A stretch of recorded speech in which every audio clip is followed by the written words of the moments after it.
Suresh centre for അക്കൗണ്ടൻസിയുടെ മറ്റൊരു എപ്പിസോഡിലേക്ക് എല്ലാവർക്കും സ്വാഗതം.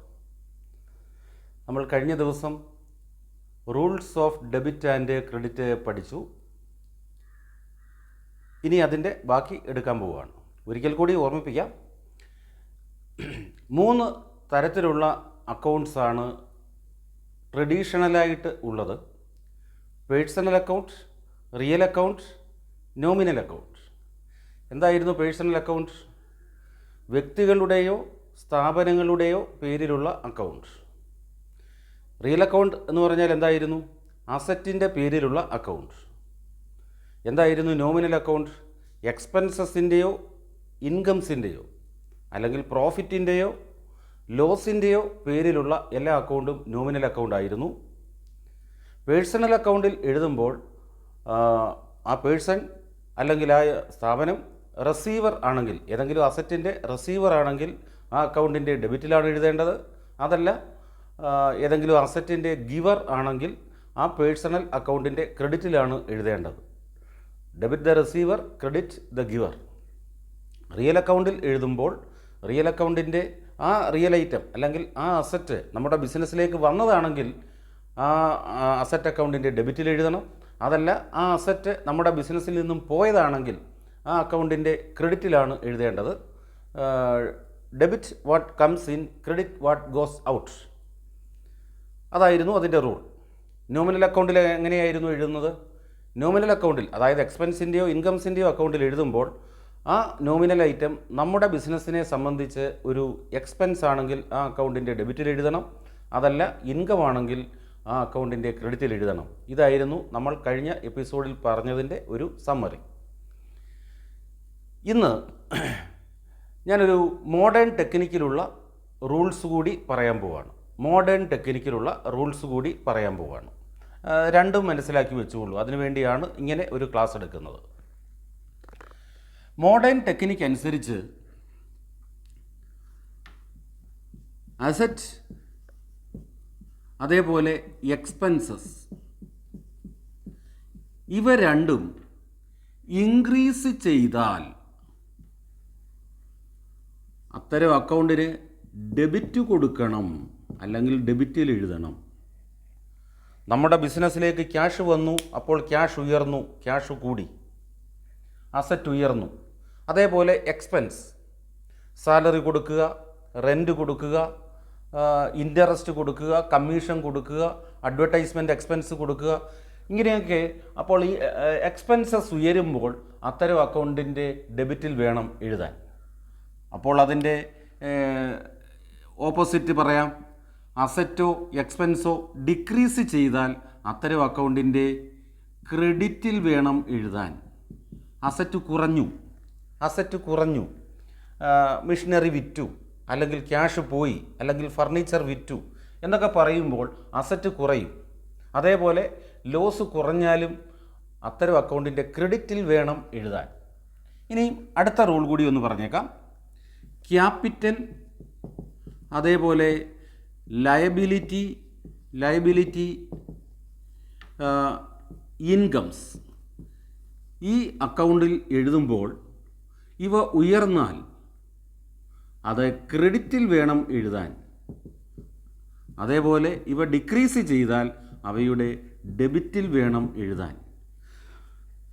ഒരു ബിസിനസ്മാൻ പുതിയതായി ബിസിനസ് സ്റ്റാർട്ട് ചെയ്തു എന്ന് പറയുമ്പോൾ ആ ബിസിനസ്സിലേക്ക് അയാൾ ക്യാപിറ്റൽ നിക്ഷേപിച്ചു, ബിസിനസ്സിൻ്റെ ക്യാപിറ്റൽ വർദ്ധിച്ചാൽ അതേപോലെ ലൈബിലിറ്റി വർദ്ധിച്ചാൽ, നമ്മൾ ലോൺ എടുത്തു അല്ലെങ്കിൽ കടമായിട്ട് ഗുഡ്സ് വാങ്ങി എന്നൊക്കെ പറയുമ്പോൾ നമ്മുടെ ലൈബിലിറ്റി വർദ്ധിച്ചാൽ അതേപോലെ ഇൻകം വർദ്ധിച്ചാൽ, വരുമാനം വർദ്ധിച്ചാൽ അത്തരം അക്കൗണ്ടുകളുടെയൊക്കെ ക്രെഡിറ്റിൽ വേണം എഴുതാൻ. നമുക്ക് കമ്മീഷൻ കിട്ടി, റെൻറ്റ് കിട്ടി എന്നൊക്കെ പറയുമ്പോൾ ആ ഇൻകം ഉയരുകയാണ്. ഇൻകം ഉയരുമ്പോൾ അത്തരം അക്കൗണ്ടിൻ്റെ ക്രെഡിറ്റിൽ വേണം എഴുതാൻ. ലൈബിലിറ്റി കുറയുന്നത് എങ്ങനെയാണ്? ലൈബിലിറ്റി കുറയുന്നത് ആ പണം നമ്മൾ കൊടുത്തു തീർത്താൽ. ലൈബിലിറ്റി കുറഞ്ഞാൽ, അതേപോലെ ഇൻകം കുറഞ്ഞാൽ, ക്യാപിറ്റൽ കുറഞ്ഞാൽ അത്തരം അക്കൗണ്ടുകളുടെ ഡെബിറ്റിൽ വേണം എഴുതാൻ. ഇതാണ് മോഡേൺ ടെക്നിക്ക്. ഇതുകൂടി നിങ്ങൾ അറിഞ്ഞിരിക്കണം. ഇതിനനുസരിച്ചാണ് ഞാൻ ബാക്കി കാര്യങ്ങൾ പറയാൻ പോകുന്നത്. ഇനിയും പറയാൻ പോകുന്നത് ഗുഡ്സ് അക്കൗണ്ടുകളെ കുറിച്ചാണ്. ഗുഡ്സ് അക്കൗണ്ടുകൾ. ഒരു ബിസിനസ്സിൽ ഗുഡ്സ് അക്കൗണ്ട് ഇല്ലേ എന്ന് ചോദിച്ചാൽ ഗുഡ്സ് അക്കൗണ്ട് ഉണ്ട്, പക്ഷേ ഗുഡ്സ് എന്നുള്ള പേരിലല്ല എന്ന് മാത്രമേ ഉള്ളൂ. ഒരു ബിസിനസ്സിൽ 5 തരത്തിലുള്ള 5 ടൈപ്പിലുള്ള ഗുഡ്സ് അക്കൗണ്ടുകളുണ്ട്. ഏതൊക്കെയാണവ? 5 ടൈപ്പിലുള്ള ഗുഡ്സ് അക്കൗണ്ട്. നമ്മൾ ഗുഡ്സ് വാങ്ങി, ബിസിനസ്സിൻ്റെ ആവശ്യത്തിനുള്ള ഗുഡ്സ് വാങ്ങി, ആ ഗുഡ്സ് റെക്കോർഡ് ചെയ്യുന്നത് പർച്ചേസ് അക്കൗണ്ടിലാണ്. പർച്ചേസ് അക്കൗണ്ട് ഒരു ഗുഡ്സ് അക്കൗണ്ടാണ് എന്ന് മനസ്സിലാക്കുക. അതുപോലെ നമ്മൾ വിൽക്കുന്ന ഗുഡ്സ് റെക്കോർഡ് ചെയ്യുന്നത് സെയിൽസ് അക്കൗണ്ട് എന്നുള്ള അക്കൗണ്ടിലാണ്. സെയിൽസ് അക്കൗണ്ടും അപ്പോഴൊരു ഗുഡ്സ് അക്കൗണ്ടാണ്. ഇനി നമ്മൾ ഈ വാങ്ങിയ ഗുഡ്സ് ഉണ്ടല്ലോ, നമ്മൾ വാങ്ങിയ ഗുഡ്സ് നമുക്ക് വേണ്ട എങ്കിൽ അത് റിട്ടേൺ ചെയ്യും, തിരിച്ചു കൊടുക്കും. അപ്പോൾ അത്തരം ഗുഡ്സ് റെക്കോർഡ് ചെയ്യുന്നത് ഈ അക്കൗണ്ടിലാണ്, പർച്ചേസ് റിട്ടേൺസ് അക്കൗണ്ട്. ഇതേപോലെ നാം വിറ്റ ഗുഡ്സ് ആ കസ്റ്റമർക്ക് വേണ്ട എങ്കിൽ അയാൾ തിരിച്ചു കൊണ്ടുവരും, അത് റെക്കോർഡ് ചെയ്യുന്നത് സെയിൽസ് റിട്ടേൺസ് അക്കൗണ്ടിൽ.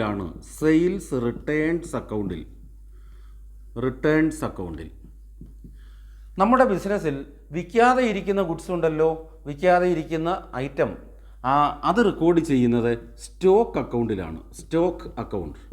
അങ്ങനെ നോക്കുമ്പോൾ 5 തരത്തിലുള്ള ഗുഡ്സ് അക്കൗണ്ട് ഉണ്ട്. പർച്ചേസ് അക്കൗണ്ട്, അത് വാങ്ങുന്ന ഗുഡ്സ് മാത്രമേ അക്കൗണ്ടിൽ റെക്കോർഡ് ചെയ്യുകയുള്ളൂ. സെയിൽസ് അക്കൗണ്ട്, ഇത് നമ്മൾ വിൽക്കുന്ന ഗുഡ്സ് മാത്രമേ ഈ സെയിൽസ് അക്കൗണ്ടിൽ റെക്കോർഡ് ചെയ്യുകയുള്ളൂ. നമ്മൾ വാങ്ങുന്ന ഗുഡ്സ് റിട്ടേൺ ചെയ്യുമ്പോൾ, തിരിച്ചു കൊടുക്കുമ്പോൾ അത് പർച്ചേസ് റിട്ടേൺസ് അക്കൗണ്ടിലാണ് റെക്കോർഡ് ചെയ്യുന്നത്. നമ്മൾ വിറ്റ ഗുഡ്സ് നമുക്ക് തിരിച്ചു കിട്ടുമ്പോൾ അത് സെയിൽസ് റിട്ടേൺസ് അക്കൗണ്ടിലാണ് റെക്കോർഡ് ചെയ്യുന്നത്.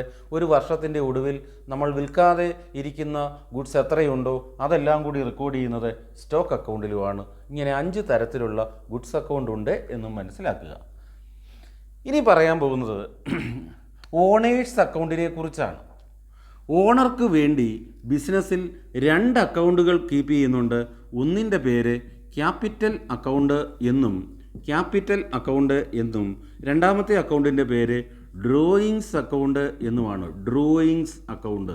ഇങ്ങനെ 2 തരത്തിലുള്ള ഓണേഴ്സ് അക്കൗണ്ടാണ് ബിസിനസ്സിൽ ഉള്ളത്. ഓണർ ബിസിനസ്സിലേക്ക് നിക്ഷേപിക്കുന്ന തുക, ഇൻവെസ്റ്റ് ചെയ്ത എമൗണ്ട്, അത് റെക്കോർഡ് ചെയ്യുന്നത് ക്യാപിറ്റൽ അക്കൗണ്ടിലാണ്. ഓണർ അയാളുടെ വ്യക്തിപരമായ ആവശ്യങ്ങൾക്ക് ബിസിനസ്സിൽ നിന്ന് പണമെടുത്ത് ഉപയോഗിച്ചാൽ അത് റെക്കോർഡ് ചെയ്യുന്നത് ഡ്രോയിങ്സ് അക്കൗണ്ടിലുമാണ്. ഓർമ്മ വേണം. ഓണർ ബിസിനസ്സിൽ നിന്നും ക്യാഷോ പണമോ അല്ലെങ്കിൽ മറ്റേതെങ്കിലും ഗുഡ്സോ എടുത്ത് സ്വന്തം കാര്യത്തിന് ഉപയോഗിച്ചാൽ അത് റെക്കോർഡ് ചെയ്യുന്നത് ഡ്രോയിങ്സ് അക്കൗണ്ടിലാണ്. ഇത്രയും കാര്യങ്ങൾ നന്നായിട്ട് മനസ്സിലായി എന്ന് കരുതുന്നു. ഇതിൻ്റെ നോട്ട്സ് കൂടി നിങ്ങൾ എഴുതി വെക്കണം. എപ്പോഴും ഞാൻ പറയുന്നതാണ്, നോട്ട്സ് എഴുതി എങ്കിൽ മാത്രമേ അത് പഠിച്ചെങ്കിൽ മാത്രമേ നമുക്ക് ഈ കാര്യങ്ങൾ പിടികിട്ടുകയുള്ളൂ. എപ്പോഴും ക്ലാസ്സിൽ അറ്റൻഡ് ചെയ്യുന്നത് നോട്ട്ബുക്ക് എടുത്തു വെച്ച് ആ നോട്ട്സ് എഴുതിക്കൊണ്ടാവണം. ഇനി നമ്മൾ വളരെ പ്രധാനപ്പെട്ട ഒരു ഭാഗത്തേക്ക് കടക്കുകയാണ്. ഒരു ട്രാൻസാക്ഷൻ നടന്നാൽ അതിൻ്റെ ഡെബിറ്റ് എങ്ങനെ കണ്ടുപിടിക്കും, ക്രെഡിറ്റ് എങ്ങനെ കണ്ടുപിടിക്കും, അത് പറയാൻ പോവാണ്. ഒരു ട്രാൻസാക്ഷൻ്റെ ഡെബിറ്റ് ഒരു ട്രാൻസാക്ഷനിൽ നിന്നും അതിൻ്റെ ഡെബിറ്റ് എങ്ങനെ കണ്ടുപിടിക്കും, ക്രെഡിറ്റ് എങ്ങനെ കണ്ടുപിടിക്കും എന്ന് പറയാൻ പോവാണ്. ഞാനൊരു ട്രാൻസാക്ഷൻ ഇപ്പോൾ എഴുതാൻ പോവുകയാണ്. പർച്ചേസ്ഡ്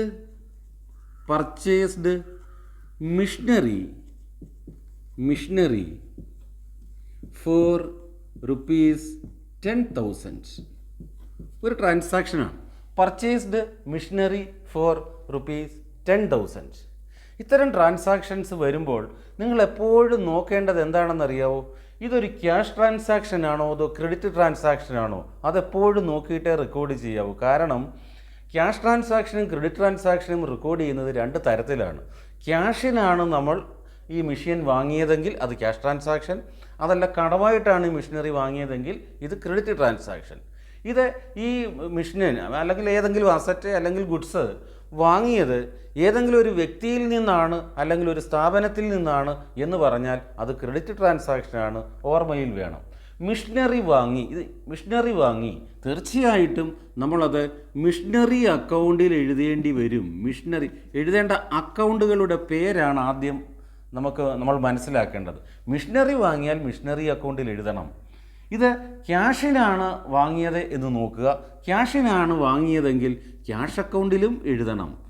ഈ ട്രാൻസാക്ഷൻ റെക്കോർഡ് ചെയ്യേണ്ടത് 2 അക്കൗണ്ടുകളിലാണ്, മിഷനറി അക്കൗണ്ടിലും ക്യാഷ് അക്കൗണ്ടിലും. ക്യാഷ് അക്കൗണ്ടിൽ റെക്കോർഡ് ചെയ്യാൻ കാരണം ഇത് ഒരു ക്യാഷ് ട്രാൻസാക്ഷൻ ആയതുകൊണ്ടാണ് എന്ന് മനസ്സിലാക്കണം. ഇനിയും നമ്മൾ നോക്കുക, ഇതിൽ ഏതോ ഒരു അക്കൗണ്ടിൻ്റെ ഡെബിറ്റിലാണ് എഴുതുന്നത്, ഏതോ ഒരു അക്കൗണ്ടിൻ്റെ ക്രെഡിറ്റിലാണ് എഴുതുന്നത്. ഏത് അക്കൗണ്ടിൻ്റെ ഡെബിറ്റിൽ എഴുതും, ഏത് അക്കൗണ്ടിൻ്റെ ക്രെഡിറ്റിൽ എഴുതും എന്ന് പറയാൻ പോവാണ്. മിഷനറി ഒരു റിയൽ അക്കൗണ്ടാണ്, അസറ്റാണ്. ഇതൊരു റിയൽ അക്കൗണ്ടാണ്. ക്യാഷും ഒരു അസറ്റാണ്, ഒരു റിയൽ അക്കൗണ്ടാണ്. റിയൽ അക്കൗണ്ടിൻ്റെ റൂൾ എന്താണ് നമ്മൾ പഠിച്ചിരിക്കുന്നത്? Debit what comes in, credit what goes out എന്നാണ് പഠിച്ചേക്കുന്നത്. മിഷനറി വാങ്ങുമ്പോൾ മിഷനറി ബിസിനസ്സിലേക്ക് വരുന്നുണ്ട്, അപ്പോൾ മിഷനറി അക്കൗണ്ടിൻ്റെ ഡെബിറ്റിലാണ് എഴുതേണ്ടത്. മിഷനറി വാങ്ങിയപ്പോൾ നമ്മുടെ കയ്യിലുള്ള ക്യാഷ് പുറത്തേക്ക് പോകുന്നുണ്ട്, ക്യാഷ് ഗോസ് ഔട്ട്. അതുകൊണ്ട് ക്യാഷ് അക്കൗണ്ടിൻ്റെ ക്രെഡിറ്റിലുമാണ് എഴുതുന്നത്. ഞാൻ ഈ ട്രാൻസാക്ഷൻ റെക്കോർഡ് ചെയ്യുമ്പോൾ ഇതിൻ്റെ ഡെബിറ്റ് ഏത്, ക്രെഡിറ്റ് ഏത് എന്ന് ഓരോ ട്രാൻസാക്ഷൻ്റെയും പറയാൻ പോവാണ്. Debit missionary account, missionary account. Credit cash account, credit cash account. കണ്ടുപിടിച്ചത് മനസ്സിലായല്ലോ. ഒരിക്കൽ കൂടി വേണമെങ്കിൽ പറയാം.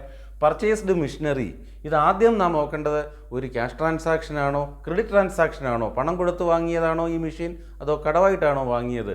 ഇത് ഏത് വ്യക്തിയിൽ നിന്ന് വാങ്ങി എന്ന് പറയുന്നില്ല. അങ്ങനെ പറയാത്തത് കൊണ്ട് ഇത് ക്യാഷ് കൊടുത്താണ് ഈ മിഷനറി വാങ്ങിയത് എന്ന് മനസ്സിലാക്കാം. അതുകൊണ്ട് ക്യാഷ് അക്കൗണ്ടിൽ തീർച്ചയായിട്ടും ഈ ട്രാൻസാക്ഷൻ റെക്കോർഡ് ചെയ്യണം. മിഷനറി വാങ്ങിയത് കൊണ്ട് മിഷനറി അക്കൗണ്ടിലും റെക്കോർഡ് ചെയ്യണം. ഇതിൽ ഏത് അക്കൗണ്ടാണ് ഡെബിറ്റ്, ഏത് അക്കൗണ്ടാണ് ക്രെഡിറ്റ് എന്ന് അറിയുന്നതിന് വേണ്ടി നമ്മൾ റിയൽ അക്കൗണ്ടിൻ്റെ റൂൾ നോക്കിയപ്പോൾ ഡെബിറ്റ് വാട്ട് കംസ് ഇൻ എന്ന് വെച്ചാൽ ഈ മിഷനറി ബിസിനസ്സിലേക്ക് വന്നു, ബിസിനസ്സിലേക്ക് വന്നതുകൊണ്ട് മിഷനറി അക്കൗണ്ടിന് ഡെബിറ്റ്. ക്യാഷ് ബിസിനസ്സിൽ നിന്നും പോയി, അതുകൊണ്ട് ക്യാഷ് അക്കൗണ്ടിന് ക്രെഡിറ്റ്. ഡെബിറ്റും ക്രെഡിറ്റും കണ്ടുപിടിക്കാനാണ് നമ്മളിപ്പോൾ ശീലിക്കുന്നത്. എന്ന് പറഞ്ഞാൽ പുതിയ മോഡേൺ ടെക്നിക്ക് അനുസരിച്ച് വേണമെങ്കിലും നമുക്കിതിനെ പറയാം. മിഷനറി വാങ്ങിയപ്പോൾ നമ്മുടെ കൈവശമുള്ള മിഷനറി ഇൻക്രീസ് ചെയ്തു. മിഷനറി ഇൻക്രീസ് ചെയ്താൽ, അസറ്റ് ഇൻക്രീസ് ചെയ്താൽ അതിന് ഡെബിറ്റ് കൊടുക്കണം എന്നാണ്. മിഷനറി വാങ്ങിയപ്പോൾ നമ്മുടെ കയ്യിലിരുന്ന ക്യാഷ് ഡിക്രീസ് ചെയ്തു. ക്യാഷ് കുറഞ്ഞാൽ അതിന്, അല്ലെങ്കിൽ ഏത് അസറ്റ് കുറഞ്ഞാലും അതിന് ക്രെഡിറ്റ് കൊടുക്കണമെന്നാണ് പഠിച്ചത്. അതുകൊണ്ട് ക്യാഷിന് ക്രെഡിറ്റ് കൊടുക്കണം. ഓക്കെ, നമുക്ക് അടുത്ത ഒരു ട്രാൻസാക്ഷൻ പരിചയപ്പെടാം. Sold furniture four ₹15,000. 15,000 രൂപയ്ക്ക് ഫർണിച്ചർ വിറ്റു. കഴിഞ്ഞ ട്രാൻസാക്ഷൻ പറഞ്ഞത് ഓർമ്മയുണ്ടല്ലോ, എന്തായിരുന്നു? ഇതൊരു ക്യാഷ് ട്രാൻസാക്ഷൻ ആണോ ക്രെഡിറ്റ് ട്രാൻസാക്ഷൻ ആണോ എന്ന് നോക്കുക. ഈ ഫർണിച്ചർ നമ്മൾ വിറ്റത് ക്യാഷിനാണോ അതോ കടമായിട്ടാണോ? ഇത് ആർക്കാണ് വിറ്റത്, ആ വ്യക്തിയുടെ പേര് ഈ ട്രാൻസാക്ഷനിൽ പറഞ്ഞിരുന്നു എങ്കിൽ ഇത് കടമായേനെ. പക്ഷേ ഏത് വ്യക്തിക്കാണിത് വിറ്റത് എന്ന് പറയാത്തത് കൊണ്ട് ഇത് ക്യാഷിനാണ് വിറ്റത് എന്ന് നമുക്ക് മനസ്സിലാക്കാം. ഒരു ക്യാഷ് ട്രാൻസാക്ഷൻ ക്യാഷ് അക്കൗണ്ടിൽ എഴുതണം. ഇത് റെക്കോർഡ് ചെയ്യുന്ന ഒരു അക്കൗണ്ട് ക്യാഷ് അക്കൗണ്ട്. ഇതിനകത്തിൽ ഫർണിച്ചർ നമ്മൾ വിറ്റത്, ഫർണിച്ചർ വിറ്റാൽ ഫർണിച്ചർ അക്കൗണ്ടിലും എഴുതണം. ഇത് എഴുതേണ്ടി വരുന്ന 2 അക്കൗണ്ടുകൾ ക്യാഷ് അക്കൗണ്ടും ഫർണിച്ചർ അക്കൗണ്ടും. ഇനിയും ഇതിൽ ഏതോ ഒരു അക്കൗണ്ട് ഡെബിറ്റ്, ഏതോ ഒരു അക്കൗണ്ട് ക്രെഡിറ്റ്. ഏതാണെന്ന് നമുക്ക് നോക്കാം. ക്യാഷ് ഒരു റിയൽ അക്കൗണ്ടാണ്, ഫർണിച്ചറും ഒരു റിയൽ അക്കൗണ്ടാണ്. ക്യാഷ് ഒരു റിയൽ അക്കൗണ്ടാണ്, ഫർണിച്ചറും ഒരു റിയൽ അക്കൗണ്ടാണ്. ക്യാഷ് ബിസിനസ്സിലേക്ക് വന്നു, കാരണം ഫർണിച്ചർ വിൽക്കുമ്പോൾ ക്യാഷ് നമുക്ക് കിട്ടുമല്ലോ. ക്യാഷ് ബിസിനസ്സിലേക്ക് വന്നു. ഡെബിറ്റ് വാട്ട് കംസ് ഇൻ എന്നാണ് പറയുന്നത്. അപ്പോൾ ക്യാഷ് ബിസിനസ്സിലേക്ക് വന്നതുകൊണ്ട് ക്യാഷിന് ഡെബിറ്റ്. ഫർണിച്ചർ നമ്മുടെ ബിസിനസ്സിൽ നിന്നും പോയി, കാരണം അത് വിറ്റതാണ്. വിറ്റപ്പോൾ ബിസിനസ്സിൽ നിന്ന് ഫർണിച്ചർ പോയി, അതുകൊണ്ട് ഫർണിച്ചറിന് ക്രെഡിറ്റ്. നമ്മൾ പഠിച്ചിരിക്കുന്നത് debit what comes in, cash comes in, അതുകൊണ്ട് ക്യാഷിന് debit. Credit what goes out, furniture goes out, അതുകൊണ്ട് ഫർണിച്ചറിന് ക്രെഡിറ്റ്. ഇങ്ങനെയാണ്. മോഡേൺ റൂൾ അനുസരിച്ച് നോക്കുകയാണെങ്കിൽ ഫർണിച്ചർ വിറ്റപ്പോൾ ഫർണിച്ചർ ഡിക്രീസ് ചെയ്തു, ഫർണിച്ചർ ഡിക്രീസ് ചെയ്തു, അതുകൊണ്ട് ഫർണിച്ചറിന് ക്രെഡിറ്റ്. നമ്മുടെ കൈവശം ഇരിക്കുന്ന ക്യാഷ് ഇൻക്രീസ് ചെയ്തു, അതുകൊണ്ട് ക്യാഷിന് ഡെബിറ്റ്. അപ്പോൾ ഞാൻ അതിൻ്റെ ആൻസർ എഴുതുന്നു. ഡെബിറ്റ് ക്യാഷ് അക്കൗണ്ട്, ക്യാഷ് അക്കൗണ്ടിൻ്റെ ഡെബിറ്റിൽ എഴുതണം. അതേപോലെ ക്രെഡിറ്റ് ഏത് അക്കൗണ്ടിൻ്റെ ക്രെഡിറ്റിൽ എഴുതും? ഫർണിച്ചർ അക്കൗണ്ടിൻ്റെ ക്രെഡിറ്റിലും എഴുതും. ക്യാഷ് അക്കൗണ്ടിൻ്റെ ഡെബിറ്റിൽ എഴുതണം, ഫർണിച്ചർ അക്കൗണ്ടിൻ്റെ ക്രെഡിറ്റിലും എഴുതണം. ക്ലിയർ ആയല്ലോ? ഒരിക്കൽ കൂടി പറയാം. സോൾഡ് ഫർണിച്ചർ എന്നുള്ള ആ ട്രാൻസാക്ഷൻ ഒരു ക്യാഷ് ട്രാൻസാക്ഷൻ ആയതുകൊണ്ട് ക്യാഷ് അക്കൗണ്ടിൽ എഴുതണം. ഇത് ഫർണിച്ചർ വിറ്റതുകൊണ്ട് ഫർണിച്ചർ അക്കൗണ്ടിലും എഴുതണം. ഈ രണ്ട് അക്കൗണ്ടുകളിൽ ഏതിന് ഡെബിറ്റ് ഏതിന് ക്രെഡിറ്റ് എന്ന് നോക്കുമ്പോൾ രണ്ടും റിയൽ അക്കൗണ്ട് ആയതുകൊണ്ട് ക്യാഷ് ഇൻക്രീസ് ചെയ്തു അല്ലെങ്കിൽ ക്യാഷ് ബിസിനസ്സിലേക്ക് വന്നു, അതുകൊണ്ട് ഡെബിറ്റ് ക്യാഷ്. ഫർണിച്ചർ ഡിക്രീസ് ചെയ്തു അല്ലെങ്കിൽ ഫർണിച്ചർ ഗോസ് ഔട്ട്. ഏത് രീതിയിൽ നോക്കിയാലും ഫർണിച്ചറിന് ക്രെഡിറ്റ് ആണ് വരുന്നത്. ഡെബിറ്റ് അക്കൗണ്ട് ക്യാഷ് അക്കൗണ്ടും ക്രെഡിറ്റ് ഫർണിച്ചർ അക്കൗണ്ടും. ഓക്കെ, നമ്മൾ അടുത്ത ട്രാൻസാക്ഷൻ പരിചയപ്പെടുന്നു. Purchased goods for ₹8,000. 8,000 രൂപയുടെ ഗുഡ്സ് വാങ്ങി. ആദ്യം നമ്മൾ നോക്കേണ്ടത് ഇതൊരു ക്യാഷ് ട്രാൻസാക്ഷൻ ആണോ അതോ ക്രെഡിറ്റ് ആണോ? ക്യാഷിനാണോ നമ്മൾ ഈ ഗുഡ്സ് വാങ്ങിയത് അതോ കടത്തിനാണോ ഇത് വാങ്ങിയത്? ആരിൽ നിന്ന് വാങ്ങി എന്ന് പറയുന്നില്ല, ഏത് വ്യക്തിയിൽ നിന്ന് അല്ലെങ്കിൽ ഏത് സ്ഥാപനത്തിൽ നിന്ന് വാങ്ങി എന്ന് പറയാത്തത് കൊണ്ട് ഇതൊരു ക്യാഷ് ട്രാൻസാക്ഷനാണ്. നിങ്ങൾക്കറിയാം, ക്യാഷ് ട്രാൻസാക്ഷൻ ആണെങ്കിൽ ക്യാഷ് അക്കൗണ്ടിൽ റെക്കോർഡ് ചെയ്യേണ്ടി വരും. ഇനി രണ്ടാമതായിട്ട് ഏത് അക്കൗണ്ടിലാണ് റെക്കോർഡ് ചെയ്യേണ്ടത്? ഗുഡ്സ് വാങ്ങിയ സ്ഥിതിക്ക് ഗുഡ്സ് അക്കൗണ്ടിൽ റെക്കോർഡ് ചെയ്യണം. ഗുഡ്സ് വാങ്ങുമ്പോൾ ഗുഡ്സ് അക്കൗണ്ടിൽ റെക്കോർഡ് ചെയ്യണമല്ലോ. പക്ഷേ അല്പം മുമ്പ് പറഞ്ഞത് ഓർമ്മയുണ്ടോ? ഗുഡ്സ് അക്കൗണ്ട് 5 തരത്തിലുണ്ട്. വാങ്ങുന്ന ഗുഡ്സ് പർച്ചേസ് അക്കൗണ്ടിലേ എഴുതുകയുള്ളൂ. അതുകൊണ്ട് ഇത് റെക്കോർഡ് ചെയ്യേണ്ട രണ്ടാമത്തെ അക്കൗണ്ട് പർച്ചേസ് അക്കൗണ്ടാണ്. ക്യാഷ് ട്രാൻസാക്ഷൻ ആയതുകൊണ്ട് ക്യാഷ് അക്കൗണ്ടിൽ റെക്കോർഡ് ചെയ്യണം. ഗുഡ്സ് പർച്ചേസ് ചെയ്തതുകൊണ്ട് പർച്ചേസ് അക്കൗണ്ടിലും റെക്കോർഡ് ചെയ്യണം. ഇതിനിടയ്ക്കൊന്ന് പറഞ്ഞോട്ടെ, ഗുഡ്സ് വാങ്ങുന്നത് മാത്രമേ പർച്ചേസ് അക്കൗണ്ടിൽ എഴുതുകയുള്ളൂ. കാരണം പർച്ചേസ് അക്കൗണ്ട് ഒരു ഗുഡ്സ് അക്കൗണ്ടാണ്. മറ്റേത് അസറ്റ് വാങ്ങിയാലും ആ അസറ്റ് അക്കൗണ്ടിലേ കാണിക്കുകയുള്ളൂ. പർച്ചേസ് അക്കൗണ്ട് ഒരു ഗുഡ്സ് അക്കൗണ്ടാണെന്ന് വീണ്ടും ഓർമ്മിപ്പിക്കുന്നു. ഇനിയും നമ്മൾ ഈ ട്രാൻസാക്ഷൻ 2 അക്കൗണ്ടുകളിൽ റെക്കോർഡ് ചെയ്യണം എന്ന് പറഞ്ഞു. ഇതിൽ ഏത് അക്കൗണ്ടിൻ്റെ ഡെബിറ്റിൽ എഴുതും, ഏത് അക്കൗണ്ടിൻ്റെ ക്രെഡിറ്റിൽ എഴുതും? 2 രീതിയിലും പറയാം. ട്രഡീഷണൽ രീതിയിലും പറയാം, മോഡേൺ രീതിയിലും പറയാം. ക്യാഷ് ഒരു റിയൽ അക്കൗണ്ടാണ്, കാരണം അതൊരു അസറ്റാണ്. പർച്ചേസും ഒരു റിയൽ അക്കൗണ്ടാണ്, കാരണം അത് ഗുഡ്സ് അക്കൗണ്ടാണ്. ഇനി ഗുഡ്സ് വാങ്ങുമ്പോൾ കയ്യിലിരിക്കുന്ന ക്യാഷ് പോകുന്നുണ്ട്. ഗുഡ്സ് വാങ്ങുമ്പോൾ കയ്യിലിരിക്കുന്ന ക്യാഷ് പോകുന്നു, ക്യാഷ് ഗോസ് ഔട്ട്. അതുകൊണ്ട് ക്യാഷിന് ക്രെഡിറ്റേ വരുള്ളൂ. ഗുഡ്സ് വാങ്ങുമ്പോൾ ഗുഡ്സ് ബിസിനസ്സിലേക്ക് വരുന്നു, ഗുഡ്സ് കംസ് ഇൻ. അതുകൊണ്ട് പർച്ചേസ് അക്കൗണ്ടിന് ഡെബിറ്റ്. മനസ്സിലായി കാണുമല്ലോ. ഗുഡ്സ് ബിസിനസ്സിലേക്ക് വരുന്നു, അതുകൊണ്ട് ഗുഡ്സിന് ഡെബിറ്റ്. ക്യാഷ് ബിസിനസ്സിൽ നിന്നും പോകുന്നു, അതുകൊണ്ട് ക്യാഷ് ക്രെഡിറ്റ്.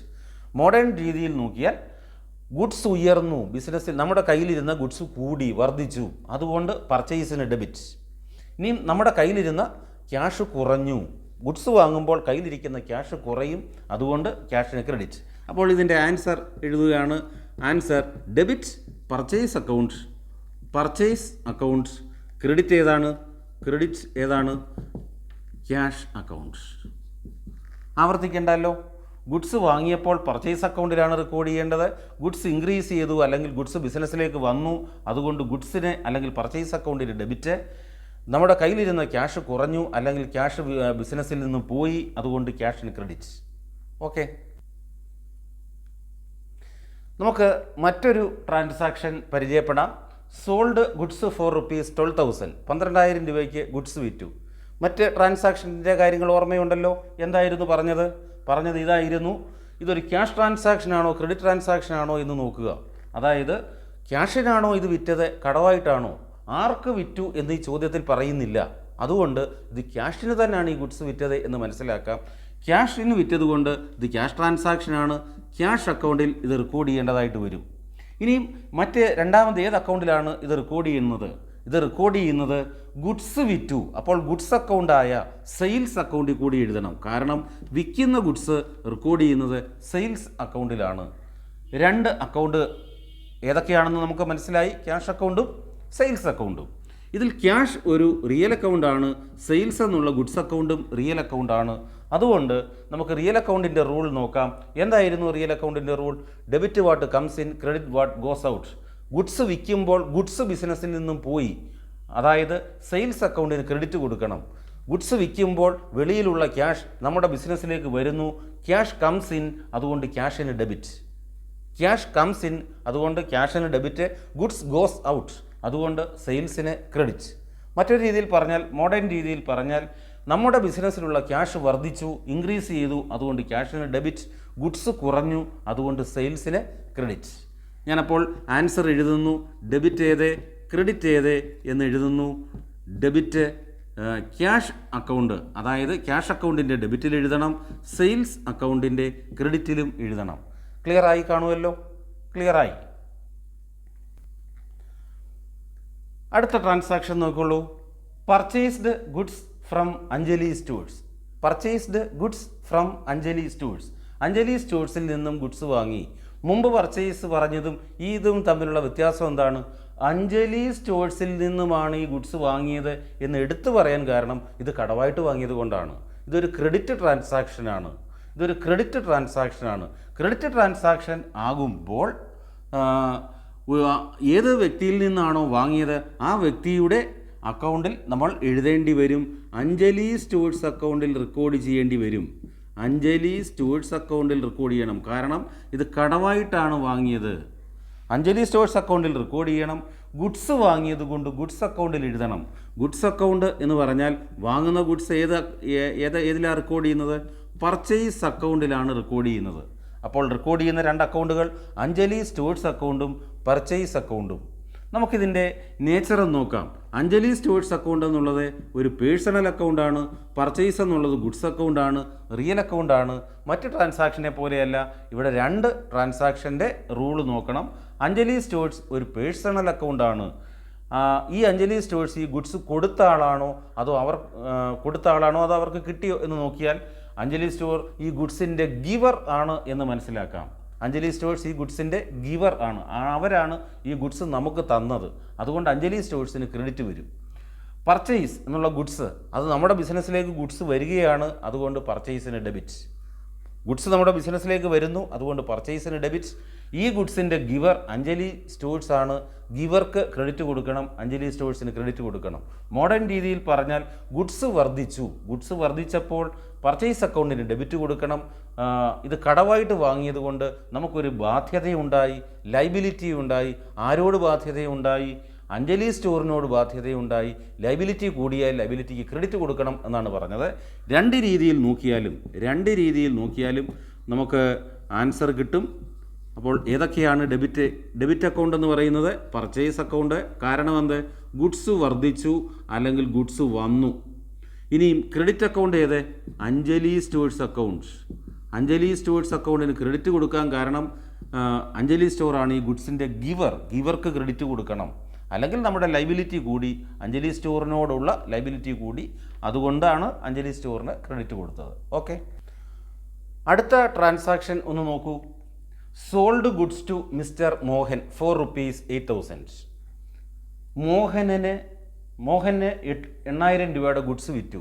മോഹന് വിറ്റു എന്ന് എടുത്തു പറഞ്ഞപ്പോൾ നാം മനസ്സിലാക്കണം ഇത് കടമായിട്ടാണ് വിറ്റത്. ഇതൊരു ക്രെഡിറ്റ് ട്രാൻസാക്ഷനാണ്.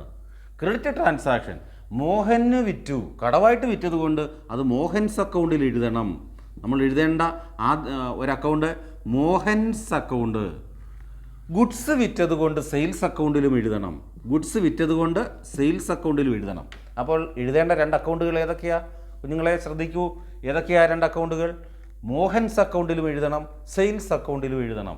മോഹൻസ് അക്കൗണ്ട് ഒരു പേഴ്സണൽ അക്കൗണ്ടാണ് എന്ന് നമുക്കറിയാം.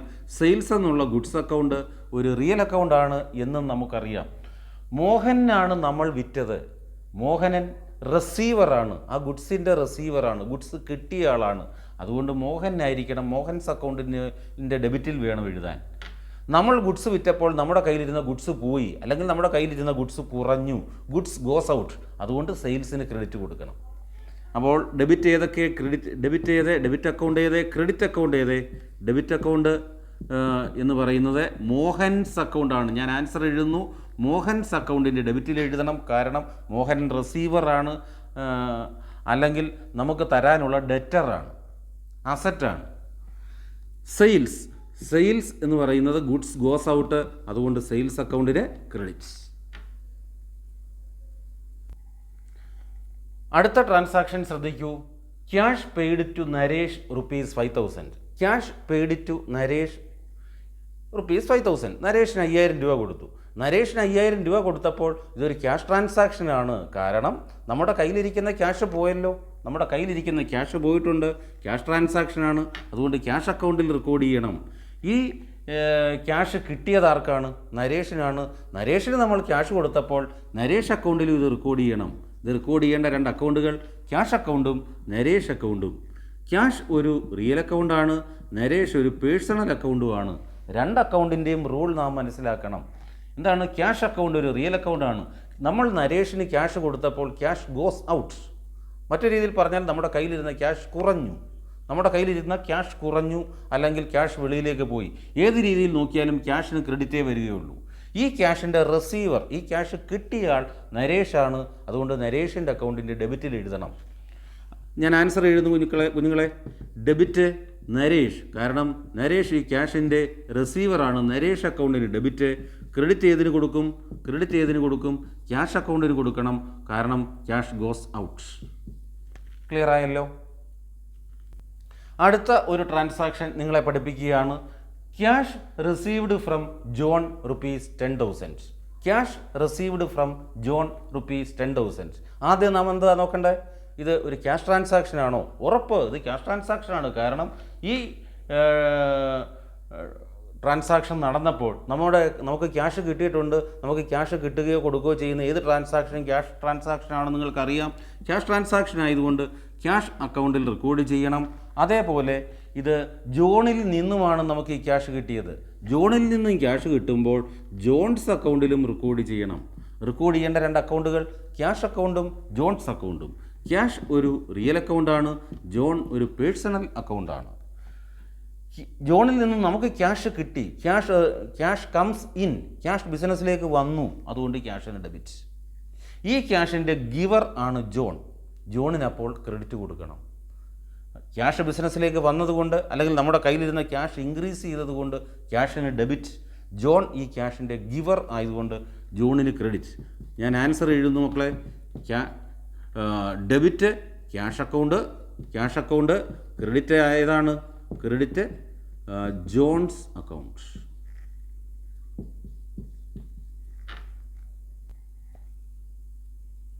അടുത്ത ട്രാൻസാക്ഷൻ നാം പ്രാക്ടീസ് ചെയ്യുന്നു. Paid salary ₹5,000. 5000 രൂപ സാലറി കൊടുത്തു. 5000 രൂപ സാലറി കൊടുത്തു. നമുക്കറിയാം ഇതൊരു ക്യാഷ് ട്രാൻസാക്ഷനാണ്. കാരണം ഈ സാലറി കൊടുത്തപ്പോൾ നമ്മുടെ കയ്യിലിരുന്ന ക്യാഷ് പോയിട്ടുണ്ടല്ലോ. അതുകൊണ്ട് ക്യാഷ് അക്കൗണ്ടിൽ തീർച്ചയായിട്ടും ഇത് റെക്കോർഡ് ചെയ്യണം. ശമ്പളം കൊടുത്താൽ ശമ്പളത്തിൻ്റെ അക്കൗണ്ട്, സാലറി അക്കൗണ്ടിലും എഴുതണം. ഇത് എഴുതേണ്ട രണ്ട് അക്കൗണ്ടുകൾ സാലറി അക്കൗണ്ടും ക്യാഷ് അക്കൗണ്ടും. ഇതിൽ ഏതോ ഒരു അക്കൗണ്ടിൻ്റെ ഡെബിറ്റിലാണ് എഴുതുന്നത്, ഏതോ ഒരു അക്കൗണ്ടിൻ്റെ ക്രെഡിറ്റിലാണ് എഴുതുന്നത്. എങ്ങനെ മനസ്സിലാക്കാം? ക്യാഷ് ഒരു റിയൽ അക്കൗണ്ടാണ്, സാലറി ഒരു നോമിനൽ അക്കൗണ്ടുമാണ്. ക്യാഷ് ഒരു റിയൽ അക്കൗണ്ടാണ്, അപ്പോൾ അത് വന്നോ പോയോ എന്നാണ് നോക്കേണ്ടത്. സാലറി കൊടുത്തപ്പോൾ നമ്മുടെ കയ്യിലിരുന്ന ക്യാഷ് പോവുകയാണ്. ക്യാഷ് പോകുമ്പോൾ ക്യാഷിന് ക്രെഡിറ്റാണ്. നമ്മുടെ കയ്യിലിരുന്ന ക്യാഷ് കുറയുന്നു, ഡിക്രീസ് ചെയ്യുന്നു, ക്യാഷിന് ക്രെഡിറ്റാണ്. സാലറി എന്നുള്ളത് ഒരു എക്സ്പെൻസാണ്. എല്ലാ നോമിനൽ അക്കൗണ്ടിൻ്റെ റൂൾ ഓർമ്മയുണ്ടല്ലോ. ഡെബിറ്റ് ഓൾ എക്സ്പെൻസസ് എന്നാണ്. എന്ന് പറഞ്ഞാൽ എക്സ്പെൻസിനെല്ലാം ഡെബിറ്റ് കൊടുക്കണം. സാലറി നമ്മെ സംബന്ധിച്ച് ഒരു എക്സ്പെൻസാണ്, അതിന് ഡെബിറ്റ് കൊടുക്കണം. അല്ലെങ്കിൽ തന്നെ മോഡേൺ ടെക്നിക്ക് അനുസരിച്ച് പറഞ്ഞാൽ എക്സ്പെൻസ് വർദ്ധിച്ചാൽ, എക്സ്പെൻസ് ഇൻക്രീസ് ചെയ്താൽ എക്സ്പെൻസിന് ഡെബിറ്റ് കൊടുക്കണം. ഞാൻ ആൻസർ എഴുതുന്നു കുഞ്ഞുങ്ങളെ. ഡെബിറ്റ് ഏത്? Debit salary account, because it is an expense. Credit എന്തിനാണ്? ക്രെഡിറ്റ് ക്യാഷ് അക്കൗണ്ടിനാണ്. അതെന്തുകൊണ്ട്? Because cash goes out. അടുത്ത ട്രാൻസാക്ഷൻ ശ്രദ്ധിച്ചു. Received commission ₹500. 500 രൂപ കമ്മീഷൻ കിട്ടി. 500 രൂപ കമ്മീഷൻ കിട്ടി. ഇതെങ്ങനെ റെക്കോർഡ് ചെയ്യും? ഇതൊരു ക്യാഷ് ട്രാൻസാക്ഷൻ ആണോ എന്നാണ് നാം ആദ്യം നോക്കി പഠിച്ചിട്ടുള്ളത്. തീർച്ചയായിട്ടും ഇതൊരു ക്യാഷ് ട്രാൻസാക്ഷനാണ്. ക്യാഷ് അക്കൗണ്ടിൽ റെക്കോർഡ് ചെയ്യണം. അതേപോലെ കമ്മീഷൻ കിട്ടിയതുകൊണ്ട് കമ്മീഷൻ അക്കൗണ്ടിലും റെക്കോർഡ് ചെയ്യണം. ആദ്യം നാം ഇത് ഏതൊക്കെ അക്കൗണ്ടിലാണ് റെക്കോർഡ് ചെയ്യേണ്ടത് എന്ന് നോക്കിയപ്പോൾ ക്യാഷ് അക്കൗണ്ടിലും കമ്മീഷൻ അക്കൗണ്ടിലുമാണ് എന്ന് മനസ്സിലായി. ക്യാഷ് ഒരു റിയൽ അക്കൗണ്ടാണ്, കമ്മീഷൻ ഒരു ഇൻകം അക്കൗണ്ടാണ്, ഒരു നോമിനൽ അക്കൗണ്ടാണ്. ഇതിൽ ഏത് അക്കൗണ്ടിൻ്റെ ഡെബിറ്റിൽ എഴുതും, ഏത് അക്കൗണ്ടിൻ്റെ ക്രെഡിറ്റിൽ എഴുതും? കമ്മീഷൻ കിട്ടിയപ്പോൾ നമ്മുടെ ബിസിനസ്സിലേക്ക് ക്യാഷ് വന്നു. അതുകൊണ്ട് ഡെബിറ്റ് നമുക്ക് ഏതിന് കൊടുക്കാം? ക്യാഷ് അക്കൗണ്ടിന് ഡെബിറ്റ് കൊടുക്കാം. കമ്മീഷൻ ഒരു ഇൻകമാണ്. നോമിനൽ അക്കൗണ്ടിൻ്റെ റൂൾ എന്താണ് നാം പഠിച്ചിരിക്കുന്നത്? Credit all incomes and gains എന്ന. എല്ലാ വരുമാനത്തിനും ക്രെഡിറ്റ് കൊടുക്കണമെന്നാണ്. മോഡേൺ ടെക്നിക്ക് അനുസരിച്ചോ ഇൻകം ഇൻക്രീസ് ചെയ്യുമ്പോൾ അതിന് ക്രെഡിറ്റ് കൊടുക്കണമെന്നാണ്. ഏത് രീതിയിൽ നോക്കിയാലും നമുക്ക് മനസ്സിലാകും ഡെബിറ്റ് ക്യാഷ് അക്കൗണ്ടിനും ക്രെഡിറ്റ് കമ്മീഷൻ അക്കൗണ്ടിനുമാണ്. ക്രെഡിറ്റ് കമ്മീഷൻ അക്കൗണ്ടിനും ആണ്. അപ്പം ഇത് എഴുതിയെടുത്തോ. ഇനിയിപ്പോൾ നിങ്ങളോട് പറയാനുള്ളത്, ഇതേപോലെ ധാരാളം ട്രാൻസാക്ഷൻസ് നമുക്ക് ശീലിക്കാനുണ്ട്. ഇങ്ങനെ പല ട്രാൻസാക്ഷൻസ് ശീലിച്ചാണ് നാം അക്കൗണ്ടിങ് പഠിക്കുന്നത്. അക്കൗണ്ടിങ് ഒരു പ്രാക്ടീസാണ്. പ്രാക്ടീസ് ചെയ്ത് മാത്രമേ ഇത് പഠിക്കാൻ പറ്റുകയുള്ളൂ. ഇന്ന് ഞാൻ നിങ്ങളെ കുറേ അധികം ട്രാൻസാക്ഷൻസ് അതിൻ്റെ ഡെബിറ്റും ക്രെഡിറ്റും കണ്ടുപിടിക്കുന്നത് എങ്ങനെയെന്ന് പറഞ്ഞിട്ടുണ്ട്. നിങ്ങൾ ഈ വീഡിയോ ആവർത്തിച്ച് കണ്ട് പേപ്പറിൽ നിങ്ങളുടേതായ രീതിയിൽ അത് ചെയ്ത് ഈ ഇന്ന് പഠിച്ച ട്രാൻസാക്ഷൻസ് എല്ലാം ഉറപ്പിക്കണം. ആദ്യം അത് കണ്ട് നാം മനസ്സിലാക്കണം. പിന്നീട് നിങ്ങൾ ഈ പേപ്പറിൽ ഇത് എഴുതണമെന്ന് എപ്പോഴും പറയുമല്ലോ, ആ ചോദ്യം എഴുതിയെടുത്ത് അതിൻ്റെ ഡെബിറ്റും ക്രെഡിറ്റും തന്നെ ആലോചിച്ച് എഴുതി ശീലിക്കണം. അല്ലാതെ ഇത് വെറുതെ കേട്ടത് കൊണ്ട് മാത്രം ഇത് പഠിക്കാൻ പറ്റില്ല. ഇനിയും കൂടുതൽ ട്രാൻസാക്ഷൻസുമായിട്ട് നമുക്ക് അടുത്ത എപ്പിസോഡിൽ കണ്ടുമുട്ടാം. പക്ഷേ അടുത്ത എപ്പിസോഡിൽ വരുമ്പോൾ നിങ്ങൾ ഈ പറഞ്ഞ കാര്യങ്ങളെല്ലാം നന്നായിട്ട് പഠിച്ചുകൊണ്ട് മാത്രമായിരിക്കണം ഇതിൽ അറ്റൻഡ് ചെയ്യേണ്ടത്. എങ്കിലേ നമുക്ക് പ്രയോജനം ഉണ്ടാവുകയുള്ളൂ, നമുക്കത് പഠിക്കാൻ പറ്റുകയുള്ളൂ. അപ്പോൾ നമുക്ക് ഇന്നത്തേക്ക് നിർത്താം.